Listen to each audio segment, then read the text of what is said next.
हाँ बेटा, good morning.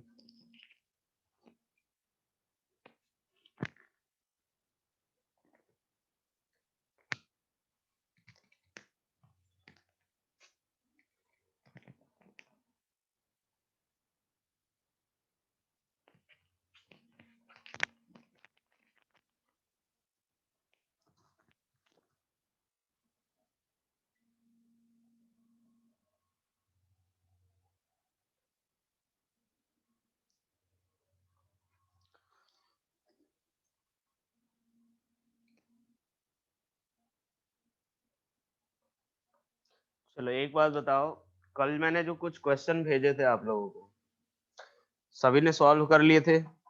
बोलो भाई। कल मैंने कुछ क्वेश्चन भेजे थे आपको, सभी ने सॉल्व कर लिया है?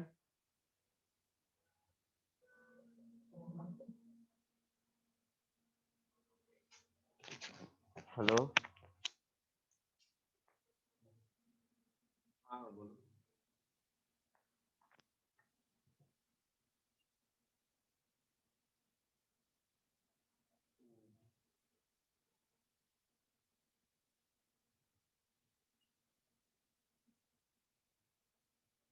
हाँ बेटा, तो स्मॉल क्यू तो फाइनल वैल्यू रहेगी ना।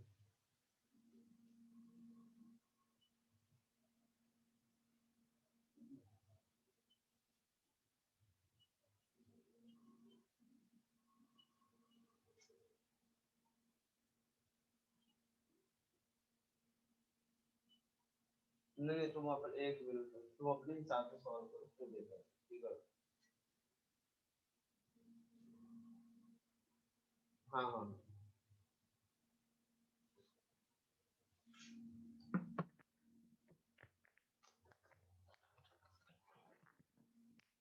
3 डाउट है प्रतीक, बताओ भाई कौन कौन सा डाउट है, बोलो। प्रतीक, देखो स्टार्टिंग में अभी जो है आपको, मतलब दो तीन, एक दो लेक्चर और ऐसी ही डीपीपी मिलेगी, बाकी उसके बाद अच्छा खासा क्वेश्चन मिलेगा आपको, ठीक है।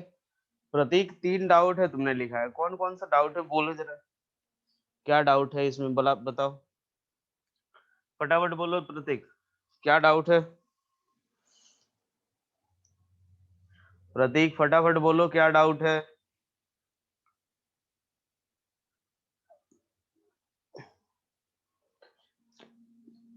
फर्स्ट क्वेश्चन में फिफ्थ और सिक्स्थ में एंगल नहीं दिया है। देखो, फिफ्थ और सिक्स्थ में जो एंगल नहीं दिया हुआ है, मैंने क्या बताया था कि अगर आप साउथ ईस्ट या साउथ वेस्ट लिखते हो, तो वो एंगल हमारा कौन सा होता है? 45। 45 डिग्री वाले केस में हमें एंगल लिखने की जरूरत नहीं होती है। क्लियर? बोलो भाई, क्लियर हो गया प्रतीक? क्लियर हो गया? चलो, अब इसके बाद अब हम आते हैं नेक्स्ट जो पार्ट है, ये हम लोग देखते हैं मॉडुलस ऑफ वेक्टर। क्या देख रहे हैं? Modulus of vector. देखो भाई, नेक्स्ट पार्ट है मॉडुलस ऑफ अ वेक्टर। एक वेक्टर के मॉडुलस की बात हो रही है। देखो, मॉडुलस ऑफ वेक्टर अगर हम देखें, तो एक वेक्टर क्वांटिटी के पास क्या क्या होता है? मैग्नीट्यूड और दूसरा डायरेक्शन। क्या क्या होगा? मैग्नीट्यूड और डायरेक्शन, ठीक है। तो एक बात देखो यार, कभी कभी ऐसा भी होगा कि हमें सिर्फ और सिर्फ मैग्नीट्यूड बताने की जरूरत पड़े, ठीक है। मान लो कि अगर एक फोर्स वेक्टर लग रहा है, तो मैं हो सकता हूँ कि कभी कभी ये भी पूछ लूंगा कि यार फोर्स का मैग्नीट्यूड बताओ, या सिर्फ फोर्स का मैग्नीट्यूड लिखो, ये भी पूछ सकता हूँ मैं। तो यार वो भी लिखने तो आना चाहिए हमें, ठीक है। तो देखो, ये जो मैग्नीट्यूड ऑफ जो एक किसी भी वेक्टर का होता है, उसी को हम बोलते हैं मॉडुलस ऑफ द वेक्टर। उसी को हम क्या बोलते हैं? Modulus of vector. यानी क्या लिखते हैं भाई? मैग्नीट्यूड ऑफ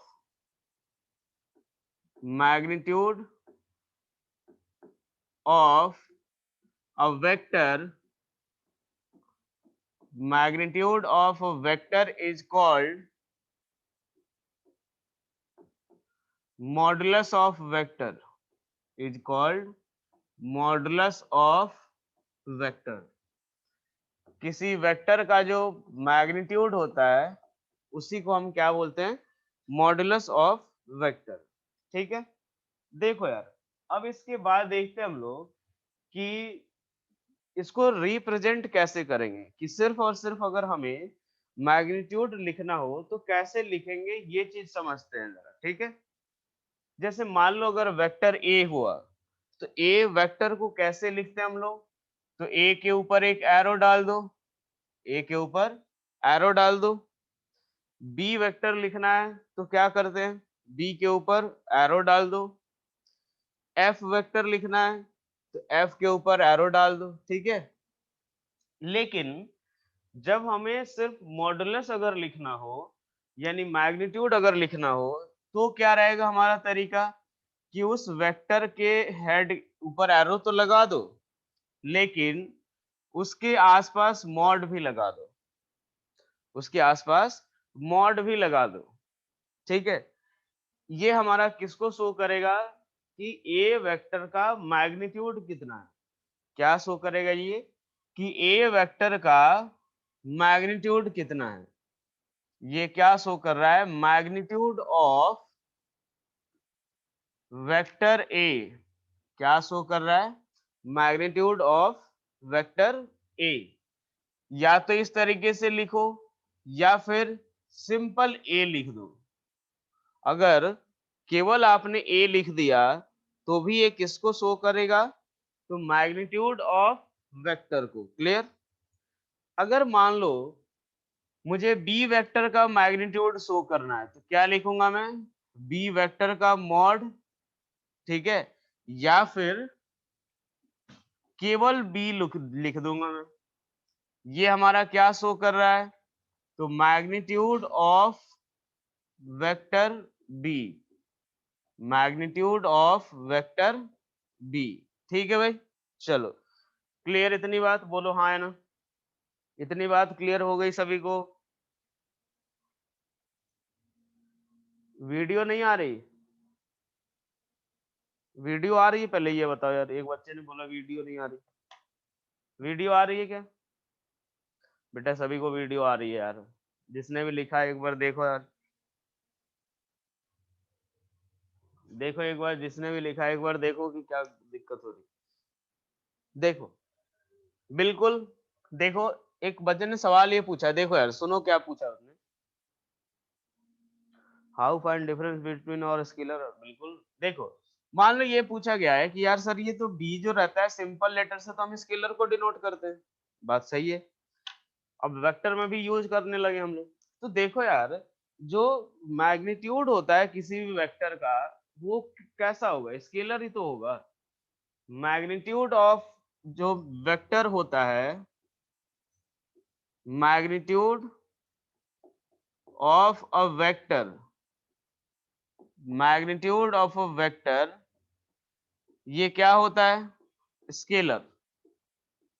किसी भी वेक्टर का जो मैग्नीट्यूड होता है वो क्या होता है, स्केलर ही तो होता है, हाँ है ना। जब इसके पास केवल ही मैग्नीट्यूड बच जाएगा तो स्केलर की तरह स्केलर ही होगा वो। ठीक है, हम जब डायरेक्शन शो करेंगे, डायरेक्शन ऐड करेंगे तब तो वेक्टर बनेगा वो, सिर्फ मैग्नीट्यूड बता रहे तो है ही स्केलर वो, इसीलिए हम लोग सिंपल लेटर से भी डिनोट कर सकते हैं। अब एक बात ये आता है कि सर दोनों में डिफरेंस या डिफरेंशिएट कैसे करेंगे, तो देखो भाई, दोनों को डिफरेंशिएट करने का तरीका ये रहेगा अपना,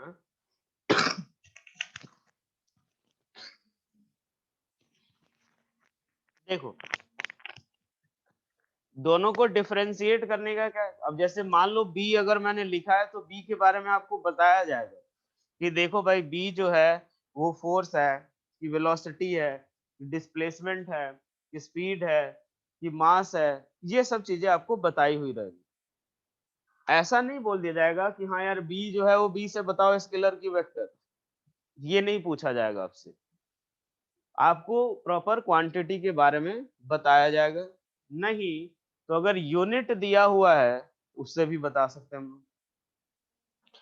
अगर यूनिट दिया हुआ है तो हम उससे भी बता सकते हैं। मान लो मैंने लिख दिया V इक्वल्स टू 60 न्यूटन, तो यार हमें पता है कि न्यूटन किस चीज का यूनिट होता है, फोर्स का, यानी B क्या है, फोर्स है। क्लियर हुआ भाई? बोलो बोलो, क्लियर हो गया कि कैसे डिफरेंशिएट करेंगे? हाँ या ना? फटाफट बोलो भाई। चलो अब एक और बात देखो कि वेक्टर का जो मैग्नीट्यूड होगा वो हमेशा पॉजिटिव होगा। ठीक है, मैग्नीट्यूड ऑफ अ वेक्टर, किसी भी वेक्टर का जो मैग्नीट्यूड होगा वो हमेशा ही पॉजिटिव होगा। Magnitude of a vector is always positive. ये कैसा होता है? हमेशा पॉजिटिव होता है। किसी भी वेक्टर का जो मैग्नीट्यूड है वो हमेशा क्या होगा? पॉजिटिव। नहीं, एक बात देखो, मैग्नीट्यूड को अगर हम ऐड भी कर दे, ठीक है, ठीक है, सवाल तुमने सही पूछा है, ठीक है जतिन, कि सर मैग्नीट्यूड में भी क्या normal law of algebra follow होता है या नहीं? तो देखो यार, मैंने मान लो 20 न्यूटन प्लस 30 न्यूटन, 50 न्यूटन नहीं बोल सकते। ठीक है, आप जब वेक्टर को ऐड करोगे, ठीक है, तो यार वेक्टर को जब ऐड करोगे ना तो उस समय आपको डायरेक्शन के साथ ऐड करना पड़ेगा, नहीं तो फिर वो एडिशन नहीं माना जाएगा। ठीक है, फिर आपका एक नॉर्मल हमारा एडिशन हो जाएगा।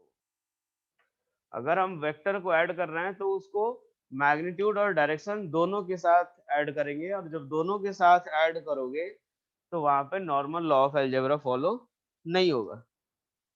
हाँ, स्केलर जैसा होगा, ये अपने पास ऐसा नहीं कि स्केलर ही हो जाएगा। ठीक है, स्केलर जैसा होगा। अब एक बात देखो, किसी चीज के पास अगर मान लो, एक बात देखो, तुम लोग यहाँ से थोड़ा कंफ्यूज हो रहे हो। देखो भाई एक बात, मैंने स्केलर जैसा, ये जो है ना मैग्नीट्यूड ऑफ वेक्टर, अब एक बात देखो, मैं बोलूं 20 न्यूटन प्लस 30 न्यूटन, अब ऐसे 20 प्लस 30 लिख सकता हूं मैं 50, लेकिन 20 न्यूटन प्लस 30 न्यूटन अब किस डायरेक्शन में है ये भी तो पता करना पड़ेगा। अब एक बात देखो, जैसे मान लो किसी भी चीज के पास, या जैसे एक चीज देखो, स्केलर के पास अगर हम देखें, ध्यान से देखो यार, एक बार क्लियर हो जाएगा, कंफ्यूज नहीं होना अपने को। स्केलर के पास सिर्फ और सिर्फ क्या होता है? मैग्नीट्यूड। स्केलर के पास सिर्फ और सिर्फ क्या होता है? मैग्नीट्यूड। ठीक है, अब समझो, मैं अगर दो स्केलर को ऐड करूं तो सिर्फ मैग्नीट्यूड को ही ऐड करना पड़ेगा। हाँ या ना?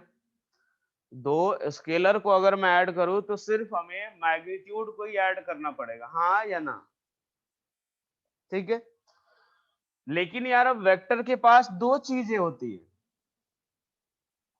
एक मैग्नीट्यूड और दूसरा डायरेक्शन। अगर आप सिर्फ और सिर्फ मैग्नीट्यूड को ऐड कर भी लोगे तो उसका कोई मतलब निकलेगा? बताओ। अगर आप दोनों का केवल मैग्नीट्यूड ऐड कर लोगे तो ये कंप्लीट एडिशन हुआ क्या? बोलो पहले, कंप्लीट एडिशन हुआ क्या? नहीं हुआ। हाँ है ना? तो जब कंप्लीट एडिशन हुआ ही नहीं तो उसका लेके भी करोगे क्या? उसका क्या कर लोगे? कुछ नहीं भाई, वो कोई काम का तो रहेगा नहीं। बात समझ आई कि अगर आप सिर्फ मैग्नीट्यूड को ऐड कर भी लोगे तो भाई क्या मिलेगा आपको? कुछ मिलने वाला तो है नहीं उसमें भाई ना। कंप्लीट एडिशन वो हुआ नहीं तो फिर किसी काम का नहीं रहेगा। क्लियर हुआ? अब बोलो भाई। हाँ है ना? बोलो क्लियर, फटाफट बोलो भाई, क्लियर हुआ? बोलो भाई, क्लियर हो गया? प्राची, मैं ये बोल रहा हूँ, डिफरेंट डायरेक्शन में डिफरेंट,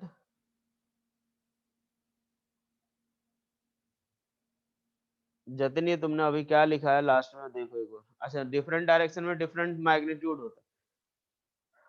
एक बार देखो, अगर डिफरेंट डायरेक्शन में, वो तो हमारे ऊपर है। मान लो मैं 30 न्यूटन इधर भी लगा सकता हूँ, 30 न्यूटन इधर भी लगा सकता हूँ, 30 न्यूटन इधर भी लगा सकता हूँ। ऐसा नहीं है कि यार 30 न्यूटन होगा तो इसी डायरेक्शन में फोर्स होगा, ऐसा नहीं है भाई। किसी भी डायरेक्शन में मैं कितना भी न्यूटन लगा सकता हूँ। तो ये कहना कि अलग अलग डायरेक्शन में अलग अलग मैग्नीट्यूड, तो ये नहीं होता। ठीक है प्राची, मैंने यही बोला कि यार एक बात देखो, वेक्टर में मैग्नीट्यूड और डायरेक्शन दोनों होता है।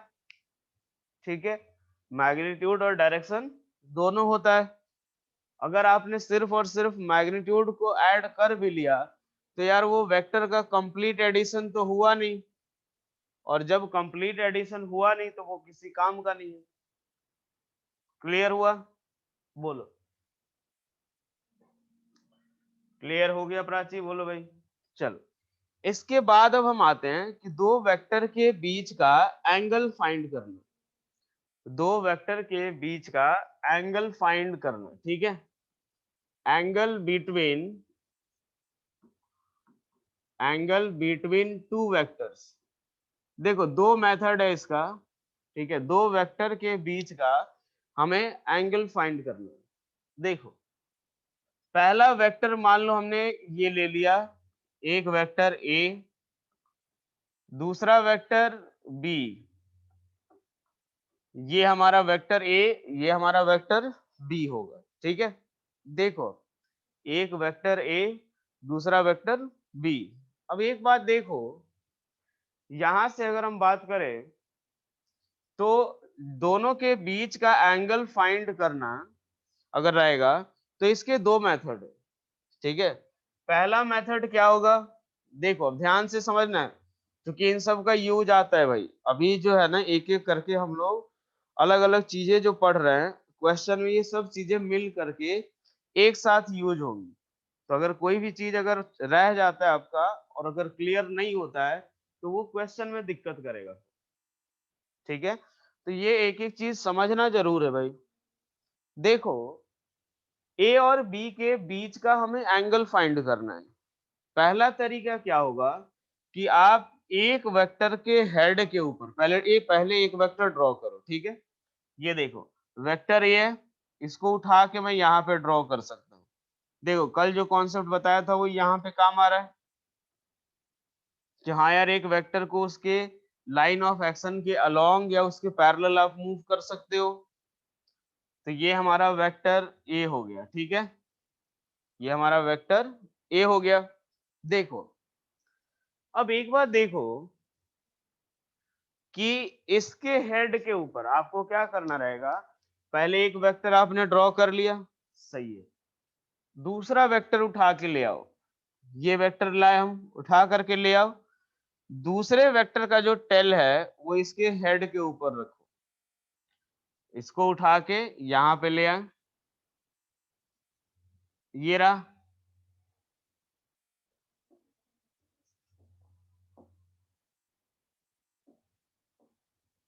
ये हमारा दूसरा वेक्टर है।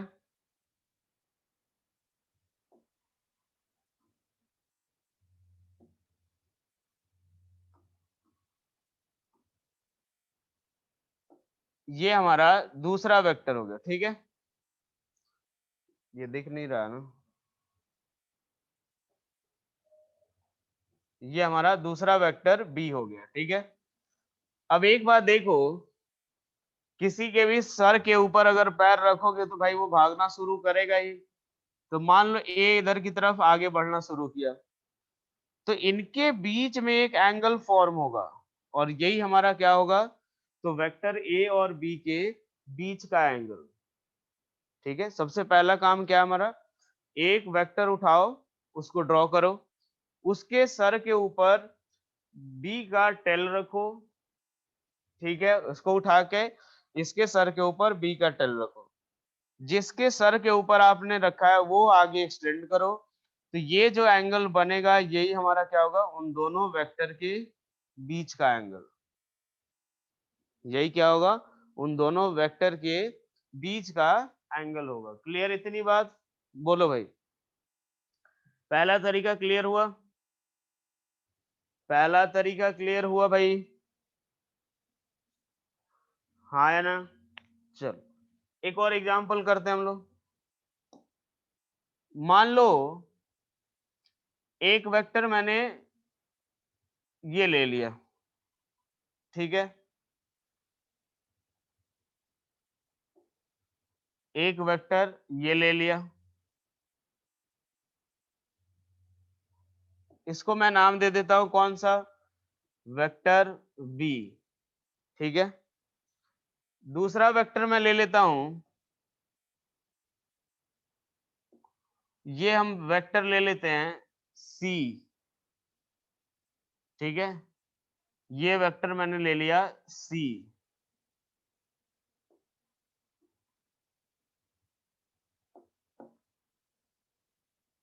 ये हमारा हो गया सी वेक्टर, ठीक है। इन दोनों के बीच का अगर हमें एंगल फाइंड करना है तो क्या करेंगे, किसी एक को पहले ड्रॉ करो, कोई दिक्कत नहीं कि आप किसको उठा रहे हो, ठीक है, किसी एक को उठा लो। मान लो मैंने बी को उठा लिया, देखो भाई बी,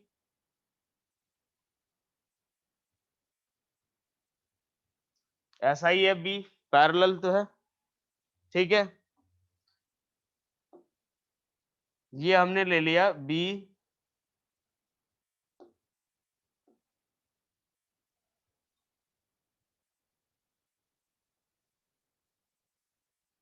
ये ले लिया हमने बी वेक्टर, ठीक है। अब एक बात देखो, ये हमारा बी वेक्टर हो गया, इसके ऊपर, इसके सर के ऊपर क्या करेंगे, तो सी का टेल रखो, क्या रखोगे, सी का टेल, ये ले लिया हमने सी, सी वेक्टर यही है भाई, ये हमने सी ले लिया। अब एक बात देखो, क्या करें, किसको एक्सटेंड करेंगे ये बताओ, बी को या सी को, किसको एक्सटेंड करना है अपने को, बी या सी, किसको एक्सटेंड करना है भाई, बी को या सी को, बी को, ठीक है, किसको एक्सटेंड करना है, बी को एक्सटेंड करना है, ठीक है, ये लो, बी को एक्सटेंड करना है, यहां से बी को एक्सटेंड कर लिया, ये जो एंगल बना यही क्या होगा, theta equals to angle between, किसके बीच में, angle between vector B and vector C, ठीक है। क्लियर इतनी बात, बोलो भाई ये तरीका समझ आ गया सभी को, हाँ या ना, ये तरीका समझ आ गया सभी को, बोलो भाई फटाफट। किसी ने नो लिखा है, देखे भाई, नहीं किसी ने नहीं लिखा है, चलो, यानी ये पहला तरीका क्या है कि इफ, क्या है तरीका, इफ वी प्लेस, ठीक है, tail of second vector, tail of second vector on the head of, किस पे, on the head of first vector, on the head of first vector, जो फर्स्ट वेक्टर के हेड के ऊपर हम पहले दूसरे वाले का टेल अगर रखे, then the angle obtained, then angle obtained, किसको एक्सटेंड करने से, by extending first vector, by extending first vector, angle obtained by extending first vector will be the angle between, will be the angle between the two vectors, the two vectors। Clear इतनी बात, बोलो भाई हाँ है ना, इतनी बात clear हो गई, चलो इसको नोट करो, उसके बाद यस का मैसेज भेजो, नोट करो, यस का मैसेज भेजो भाई।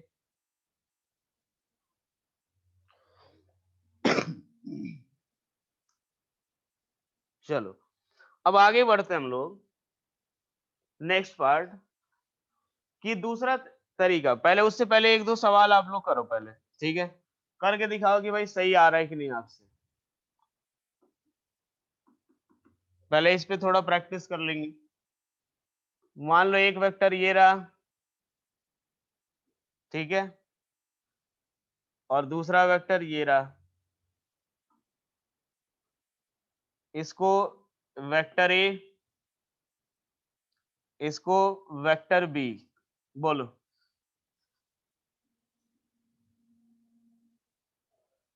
पैरेलल हुए तो एंगल 0 होगा या 1, पैरेलल अगर होगा, अभी आएगा वो टाइप्स ऑफ वेक्टर में आएगा तो बताएंगे। लास्ट स्लाइड शो कर दिया गया है भाई।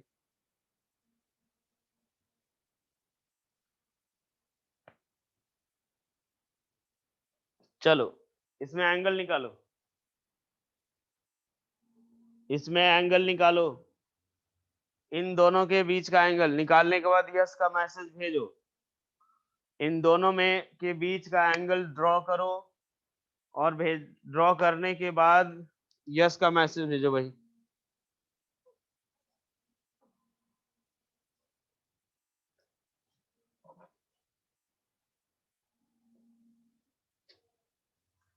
चलो देखो यार, क्या करते हैं, पहले ए को उठाते हैं, ए को उठाते हैं, यहां पे ड्रॉ कर लेते हैं,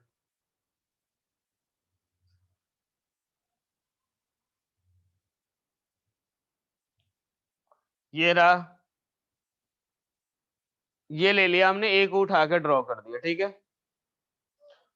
उसके बाद यार ये हम कैसे बोल सकते हैं 90, अभी तो कुछ पता ही नहीं चला। इसको इधर उठा के लाते हैं भाई, बी को, देखो बी ऐसा ही है, ये रहा बी, ठीक है, ये आ गया अपना बी। अब ए को एक्सटेंड कर देते हम लोग, ए बी, ए को एक्सटेंड कर दो, इसको एक्सटेंड कर दिया हमने, ये जो एंगल आया वही थीटा जो होगा एंगल बिटवीन किसके बीच में, vector A and vector B. बोलो भाई क्लियर, कितने लोगों का सही था ये बताओ, कितने लोगों का सही था, बोलो एक बार।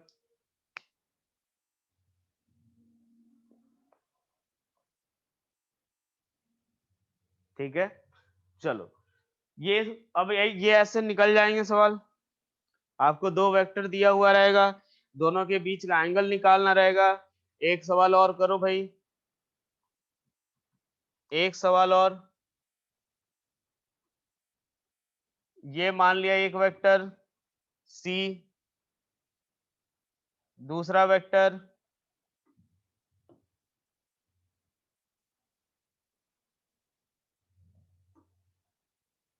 डी, चलो सी और डी के बीच का एंगल निकालो, सी और डी के बीच का एंगल, बिल्कुल बी के हेड पे भी आप ए पुट कर सकते हो। अभी रुक जाओ, इसमें तो वो चीज करके दिखा दूंगा मैं। देखो अभी हमें एंगल का मेजरमेंट नहीं करना है भाई, ठीक है, थोड़ा बहुत इधर उधर हुआ तो 90 से कम ज्यादा हो सकता है, हमें अभी एंगल के बारे में नहीं सोचना, ठीक है। हमें बस ये देखना अभी पहले कि कौन सा जो एंगल है वो उन दोनों के बीच का एंगल कहलाएगा, दोनों वेक्टर के बीच का। फटाफट ड्रॉ करो, यस का मैसेज भेजो, फटाफट ड्रॉ करो, यस का मैसेज भेजो। चलो और देखते हैं, पहले अब एक बार देखो प्राची, जो तुमने बोला था कि सर एक के हेड के ऊपर सी के ऊपर डी रखो, डी के ऊपर सी, दोनों करके देख लेते हैं, सी ठीक है। देखो यार, पहले सी के हेड के ऊपर रखते हैं, पहले क्या करते हैं सी के हेड के ऊपर, तो ये लो सी ड्रॉ कर दिया मैंने। उसके बाद इसके हेड के ऊपर डी रखते हैं, इसके हेड के ऊपर लो भाई मैंने डी रख दिया, ये लो डी रख दिया मैंने। अब किसको एक्सटेंड करोगे, तो भाई जिसके सर के ऊपर पैर रखा जाएगा उसी को एक्सटेंड करना है, वही दौड़ना शुरू करेगा। तो लो भाई यहां से इसको आगे बढ़ाते हैं, ये हमारा एंगल होगा, मान लो अल्फा नाम दे दिया हमने, alpha equals to angle between, किसके बीच में, angle between C vector and D vector. ठीक है, सही होगा सभी का भाई। अब एक काम करते हैं कि डी के हेड के ऊपर सी का पैर रख के देखते हैं। ठीक है, चलो देखते हैं, पहले ड्रॉ किसको करते हैं, डी को। ठीक है, लो भाई डी को पहले ड्रॉ कर लिया,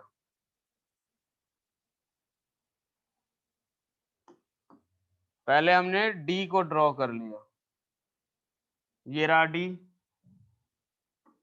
ठीक है, डी को ड्रॉ कर लिया हमने, उसके बाद इसके सर के ऊपर सी का पैर रखो, लो भाई रख दिया हमने, सी का पैर रख दिया हमने। ठीक है, देखो अब किसको एक्सटेंड करोगे, डी को, लो भाई क्या सेम एंगल, हाँ है ना, बोलो क्या सेम एंगल बन रहा है भाई, हाँ या ना। क्लियर हुआ कि आप किसी के सर के ऊपर किसी का पैर रखो, कोई दिक्कत नहीं है भाई, जो जिसके ऊपर रखने की इच्छा है उसके ऊपर रखो।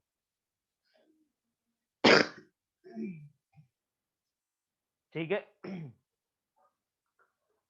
चलो यहां तक क्लियर है, पहला मेथड क्लियर हो गया एंगल निकालने का, पहला मेथड क्लियर हो गया एंगल फाइंड करने का, बोलो। चलो अब दूसरा मेथड देखते हैं। अब भाई दूसरा मेथड ड्रॉ कर लिया सभी ने, ड्रॉ कर लिया है भाई सभी ने। चलो यहां से अब दूसरा मेथड देखते हैं, सेकंड मेथड। सेकंड मेथड में क्या होगा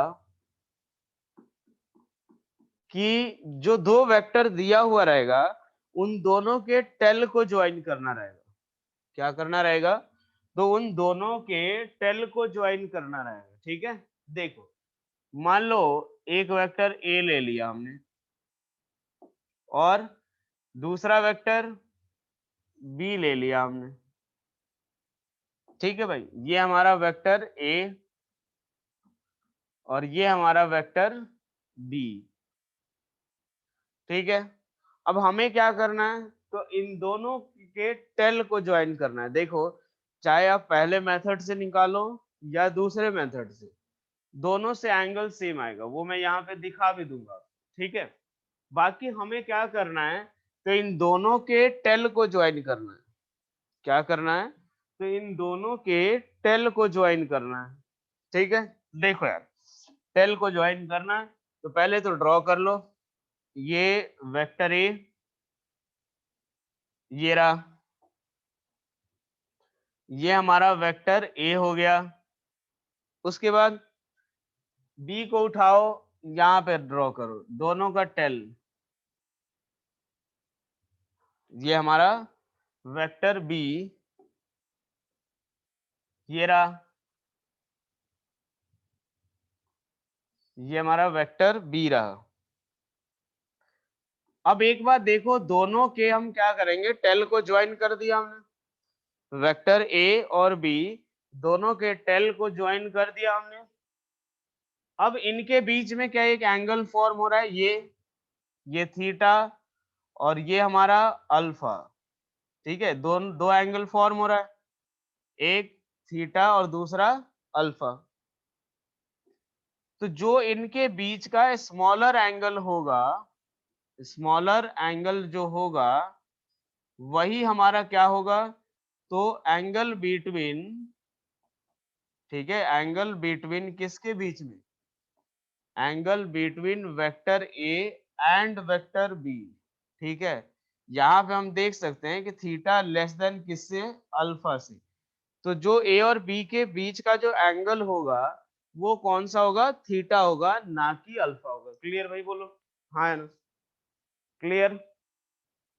ठीक है, एक बात देखो यहाँ पे, यहां से अगर देखे तो जो फर्स्ट मेथड से भी अगर निकाले तो देखना यही वाला आंसर आता है। मान लो मैंने ड्रॉ कर दिया पहले ए, लो भाई मैंने ड्रॉ कर दिया पहले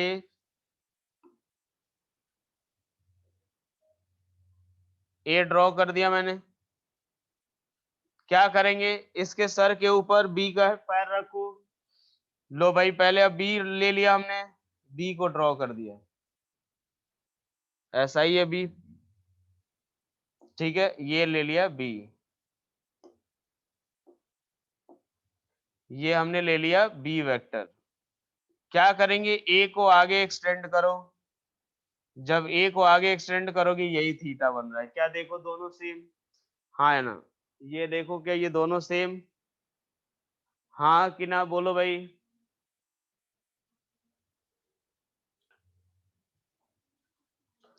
यही दोनों सेम है। तो हमारा यहां से आप फर्स्ट मेथड से निकालो या सेकंड मेथड से, दोनों से हमारा जो एंगल आएगा वो सेम ही आ रहा होगा। दोनों से हमारा जो एंगल आएगा वो क्या आएगा, सेम ही आ रहा होगा भाई। ठीक है, देखो चलो अब यहां से देखते हैं कि ये तो हो गया एंगल निकालने का। ठीक है, एक बात सर पहले सोचो यार जरा, कि दो वेक्टर के बीच का जो एंगल है, ठीक है, दो वेक्टर के बीच का जो एंगल है वो मिनिमम कहां से कहां तक लाई कर सकता है, ये बताओ। दो वेक्टर के बीच का एंगल कहां से कहां तक लाई कर सकता है, ये आप सोचो एक बार। जतिन सही है तुम्हारा आंसर।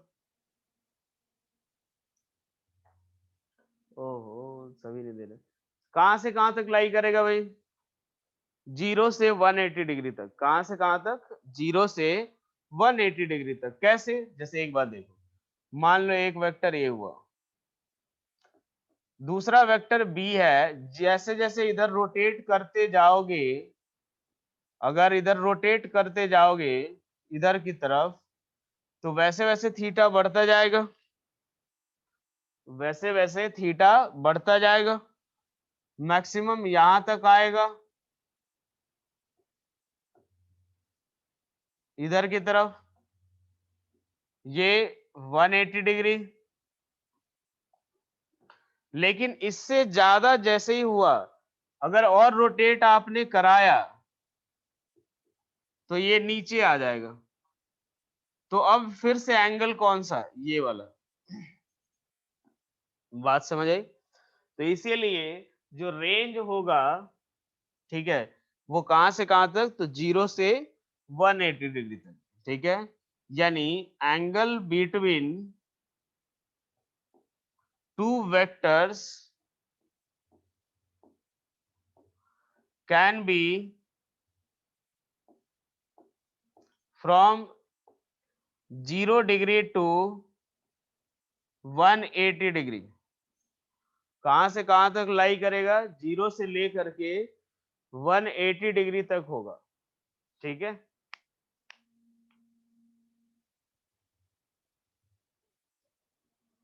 देखो वहां पे ये रहता है कि एंगल, जब वो चीज जब थीटा वगैरह मेजर करते हैं ना, तो वहां पे एक कन्वेंशन हमने ले रखा है कि एंटी क्लॉकवाइज में जब हम मेजर करते हैं तो उसको पॉजिटिव और क्लॉकवाइज वाले को नेगेटिव लेते हैं। ठीक है, ये थीटा जब भी अगर आप मेजर करोगे या एंगल जब भी मेजर करोगे तो उसके लिए ये हमारा कन्वेंशन है। ठीक है, चलो क्लियर इतनी बात। चलो अब यहां से देखो, इस मेथड को हम क्या लिखेंगे, इस मेथड को स्टेटमेंट के फॉर्म में लिख लेते भाई। नोट कर लिए थे सभी ने, हाँ है ना, ये नोट कर लिया था सभी ने,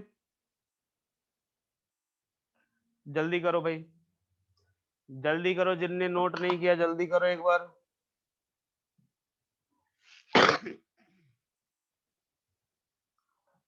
जिनने भी नोट नहीं किया जल्दी फटाफट करो एक बार।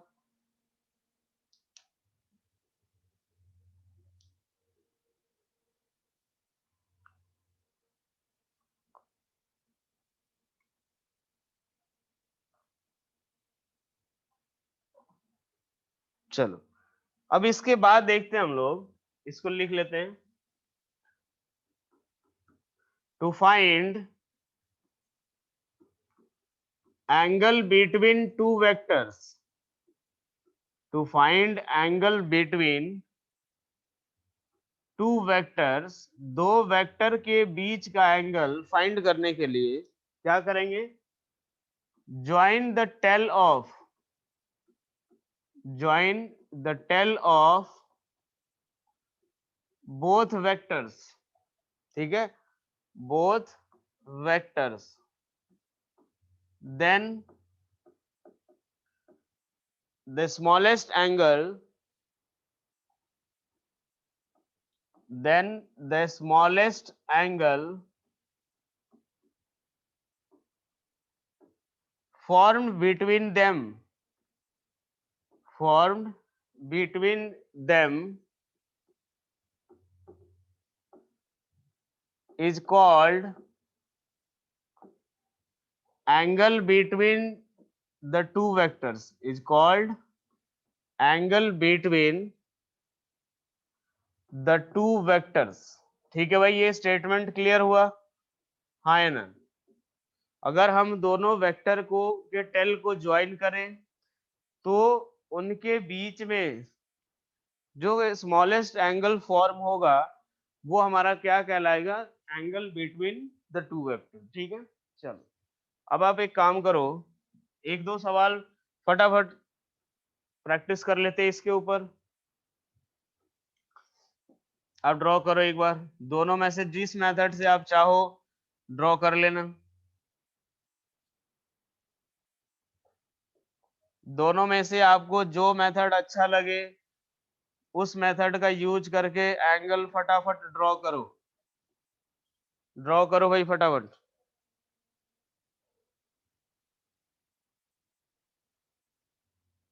बिल्कुल, देखो एक डाउट देखो, सही पूछा है तुमने। देखो कि सर पहले वाले मेथड में हम आगे की तरफ ही एक्सटेंड क्यों करते हैं, लेफ्ट साइड वाला भी बोल सकते हैं। देखो पहले एक बार ये समझ लो भाई, एक वेक्टर ए हुआ, दूसरा वेक्टर बी लिया, तो हम इसी को क्यों आगे एक्सटेंड कर रहे हैं, हम इसको भी तो मान सकते हैं।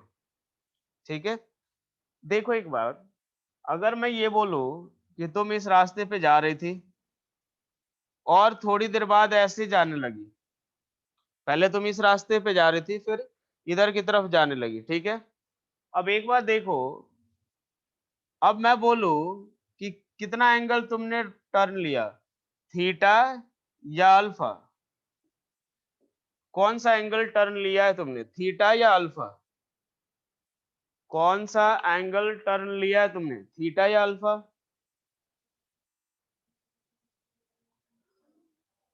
कौन सा एंगल टर्न लिया भाई तुमने, सभी का कहना है थीटा, थीटा ही लिया हमने। अब एक बात देखो, तो ये basically angle between two vectors जो है ये हमें बताता है कि एक वेक्टर को कितना एंगल रोटेट होना चाहिए दूसरे वेक्टर का पोजीशन ऑब्टेन करने के लिए। ठीक है, तो अब एक बार सोचो, इस वेक्टर को कितना एंगल रोटेट होना चाहिए, थीटा या अल्फा। अगर इस वेक्टर को इधर की तरफ जाना है तो कितना एंगल रोटेट होना चाहिए, थीटा, हाँ या ना। क्लियर हुआ, बोलो भाई कि क्यों हम उस वेक्टर के डायरेक्शन में ही एक्सटेंड क्यों करते हैं। क्लियर, बोलो भाई क्लियर हो गया। चलो फिर इसका एंगल, इन दोनों के बीच का एंगल निकालो, इन दोनों के बीच का एंगल निकालो। राहुल नहीं क्लियर हुआ, एक बार देखो, मैं ये बोल रहा हूं कि अगर आपको, पहली चीज ये समझो कि मैं अगर इधर जा रहा हूं, सडनली इधर जाना शुरू कर दिया, तो मैं कौन सा एंगल रोटेट हुआ, थीटा, कौन सा एंगल रोटेट हुआ, थीटा, ये थोड़ी अल्फा थोड़ी रोटेट हुआ। तो बेसिकली एंगल जो बताता है, एंगल जो दोनों वेक्टर के बीच का रहता है, ये हमें क्या बताता है कि एक वेक्टर को कितना एंगल रोटेट होना चाहिए दूसरे वेक्टर के पोजीशन में जाने के लिए। ठीक है, तो अगर मुझे इस वेक्टर को रोटेट करा करके बी की तरफ ले जाना है तो कितना एंगल रोटेट होना पड़ेगा, यही थीटा, इसीलिए हमने ए के हेड वाले को एक्सटेंड किया। ठीक है, चलो क्लियर। ए और इन दोनों के बीच का एंगल ड्रॉ करो, इन दोनों के बीच का एंगल ड्रॉ करो, यस का मैसेज भेजो।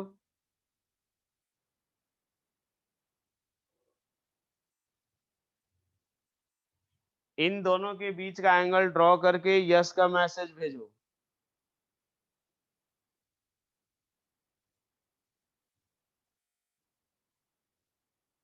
देखो भाई, सबसे पहले यहां से देखे तो ये हमने ले लिया वेक्टर ए, ठीक है, ये हमारा वेक्टर ए है। पहले मेथड से करें तो इसके हेड के ऊपर बी का टेल रख दो, ये रहा बी का टेल। क्या करोगे, ए को एक्सटेंड करो, ए को एक्सटेंड करोगे, ये जो एंगल बना यही क्या होगा, इन दोनों के बीच का एंगल। एक मिनट, अभी आते हैं इस पे। तो ये हमारा ए हो गया अपने पास, थीटा ये रहा, थीटा जो होगा वही क्या होगा, एंगल बिटवीन टू वेक्टर्स, ठीक है। देखो, अगर मान लो सेकंड मेथड से निकालना हो वेक्टर ए, ठीक है,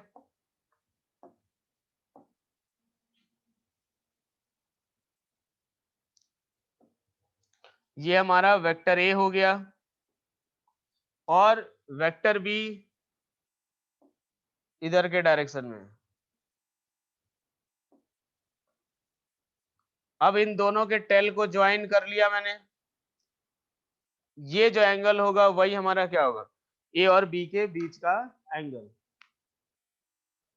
यार एक बात देख, मैंने स्मॉलर वाले के लिए क्या बोला था, इस वाले में बोला था, स्मॉलर वाली चीज इसमें बोल दी है मैंने। बात समझ आई भाई? अभी से क्लियर हुआ इसको? चलो, अब दूसरी बात, एक बच्चे ने ये भी पूछा है कि सर ये जो वाला जो चीज है वो आप इसमें बता दो एक बार, ठीक है। देखो, मैंने क्या बोला, बस एक ही बार, मैंने क्या बोला कि यार कितना अमाउंट रोटेट होना पड़ेगा ए को बी की तरफ पहुंचने के लिए, यही पूछा था मैंने, ठीक है। ये इधर की तरफ कितना अमाउंट रोटेट होना पड़ेगा, ठीक है। देखो, इस वेक्टर ए को बी तक पहुंचने के लिए क्या इतना ही एंगल रोटेट होना पड़ेगा, हाँ है ना। ए को बी की तरफ पहुंचने के लिए यही थीटा एंगल रोटेट होना पड़ेगा, इसीलिए यही थीटा जो होगा वो हमारा angle between vector A and B कहलाएगा। क्लियर भाई, बोलो।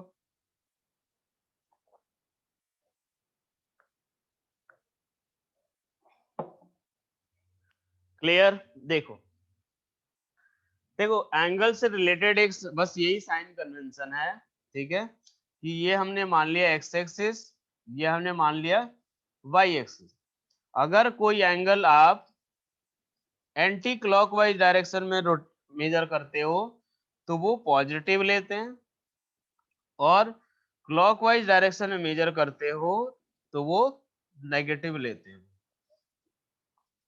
ठीक है। चलो, अब एक बात बताओ, ये क्या आप दो वेक्टर के बीच का एंगल आप निकाल सकते हो, कैसा भी वेक्टर दिया हुआ रहे, दोनों मेथड में से कोई भी मेथड से आप दोनों के बीच का एंगल निकाल सकते हो भाई, हाँ या ना। चलो, तो एंगल निकालने वाले पार्ट पे मैं कुछ वेक्टर आपको ड्रॉ करके भेज दूंगा, आप एंगल एक बार फाइंड कर लेना, ठीक है। चलो, आगे बढ़ते हैं अब। नेक्स्ट, ये ड्रॉ कर लिया भाई सभी ने, अगला देखते हैं। नेक्स्ट जो है ये है हमारा टाइप्स ऑफ वेक्टर। नेक्स्ट हमें क्या देखना है, तो टाइप्स ऑफ वेक्टर। देखो यार, नेक्स्ट हमें देखना है टाइप्स ऑफ वेक्टर्स, ठीक है। वेक्टर का टाइप्स हमें देखना है। सबसे पहला जो टाइप है ये है इक्वल वेक्टर्स। ये क्या है, इक्वल वेक्टर्स। देखो एक बार, कि दो वेक्टर कब इक्वल कहलाएंगे, समझो एक बार। जैसे मान लो, अगर दो पर्सन का मास जो है वो कब इक्वल कहलाता है, दो पर्सन का मास कब इक्वल कहलाएगा, जब दोनों के मास का मैग्नीट्यूड सेम हो। हाँ या ना? जब दोनों के मास का मैग्नीट्यूड सेम हो भाई, तभी उन दोनों का, दो बॉडी का मास हम सेम बोलते हैं। ठीक है। दो बॉडी का लेंथ कब बोलते हैं सेम? जब दोनों बॉडी की लेंथ का मैग्नीट्यूड सेम हो, तो हम उसको क्या बोलेंगे कि दोनों की लेंथ सेम है भाई। यानी यार कोई भी स्केलर क्वांटिटी जैसे मास और लेंथ, ठीक है, कैसी हो गई? स्केलर क्वांटिटी होती है। यानी दो स्केलर क्वांटिटी तब इक्वल होंगे, ठीक है, जब उनका मैग्नीट्यूड सेम हो जाए। जब उनका मैग्नीट्यूड सेम हो जाए, ठीक है। क्यों? क्योंकि स्केलर के पास होता ही केवल मैग्नीट्यूड है। स्केलर के पास केवल मैग्नीट्यूड ही होता है। बात समझ आई भाई? बोलो हाँ या ना? स्केलर के पास केवल मैग्नीट्यूड ही होता है। इसीलिए जब भी अगर दो स्केलर क्वांटिटी का मैग्नीट्यूड सेम हो जाए, तो हम दोनों स्केलर क्वांटिटी को सेम मान लेते हैं, दोनों स्केलर क्वांटिटी को इक्वल मान लेते हैं। ठीक है, चलो। अब बात आती है इक्वल वेक्टर्स की। किसकी? इक्वल वेक्टर्स की। भाई देखो, अब एक वेक्टर के पास क्या क्या होगा? तो मैग्नीट्यूड भी होगा और डायरेक्शन भी होगा। एक वेक्टर के पास क्या क्या होता है? मैग्नीट्यूड भी और डायरेक्शन भी, दोनों चीजें होती हैं। एक वेक्टर के पास मैग्नीट्यूड भी होता है और डायरेक्शन भी होता है। तो दो वेक्टर कब इक्वल कहलाएंगे? जब उनका मैग्नीट्यूड भी सेम हो जाए और डायरेक्शन भी सेम हो जाए, तब जाके दो वेक्टर को हम इक्वल बोलेंगे। क्योंकि वेक्टर के पास भाई दोनों चीजें होती हैं। ठीक है, तो क्या लिखेंगे? टू और मोर वेक्टर्स, टू और मोर vectors are called equal vector, are called equal vectors, are called equal vectors if their magnitude, if their magnitude and direction both are same, both are same। अगर दोनों का मैग्नीट्यूड और direction दोनों same हो जाए, तो उन दोनों वेक्टर को क्या बोलते हैं? Equal vector. ठीक है, चलो यार, एक दो वेक्टर मैं ड्रॉ करता हूं, बताना इक्वल वेक्टर हैं कि नहीं। एक,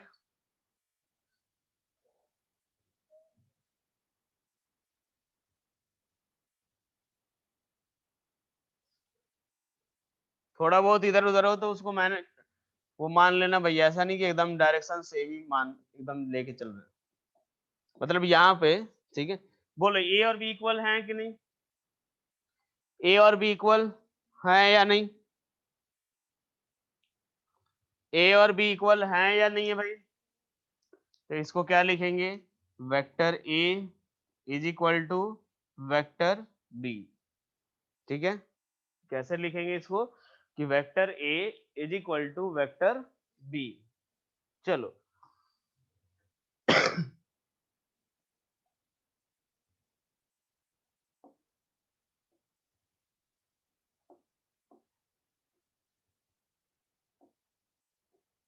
वेक्टर ए, वेक्टर सी, बोलो इक्वल है या नहीं? इक्वल है या नहीं? नहीं है। A is not equals to C. Reason क्या हुआ? Magnitude different. क्या होगा? Magnitude different. ठीक है भाई, A is not equals to C।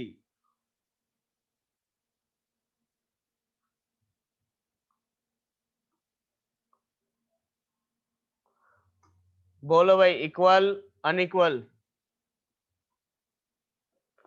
सी और डी इक्वल है या नहीं? नहीं है। C is not equals to D। Reason, magnitude and direction both are different। ठीक है भाई, चलो।